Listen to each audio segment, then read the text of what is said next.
Hi, magandang araw sa inyo. May papakita ako sa inyong property na bagay sa nagmamahalan o sa mga may mga pera dyan. Ito na. Matatagpuan sa North Fairview. Dito. Makikita nyo, napakaganda nito. Hindi lang umapasok sa loob. Let's go.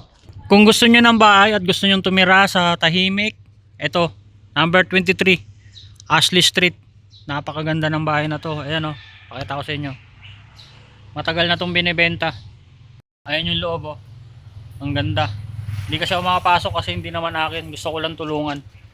Ayan. Napakaganda oh. 23. Dati itong tahian eh. Ngayon kung gusto nyong bilhin, kontakin nyo lang to. Ayan. For sale. Inquire, contact, jam. Cell number. Tapos may Gmail din siya. Ito. jefffinance@gmail.com. At syempre, sabihin nyo rin na napanood nyo sa vlog ko. Ideal siya para sa mga pamilyang nagmamahalan. Ayan, napakalawak sa loob.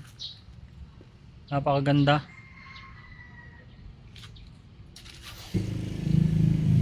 Nasa 300 square meter siya. Maganda yung bakod niya. Kunting linis lang at higit sa lahat may libreng papaya. Tahimik siya. Malapit siya sa simbahan dito sa Archer. At malapit din siya sa highway, kaya madali ka na lang sumakay doon sa Petron kung papunta ka ng Cubao, papunta ng SM. Ayan, napaka-solid ng kanyang semento at yung kanyang landscape, kunting ayos lang. Kaya kung gusto nyong bilhin to, kontakin nyo lang yung cell number na pinakita ko. At syempre, sabihin nyo rin na napanood nyo sa vlog ni Bem Bakaling, aka Kuya Bem. Maraming salamat, like and subscribe. Bago ang lahat, papakita ko ulit sa inyo ang cell number para makontak nyo kung sino ang nagbebenta nito. Maraming salamat!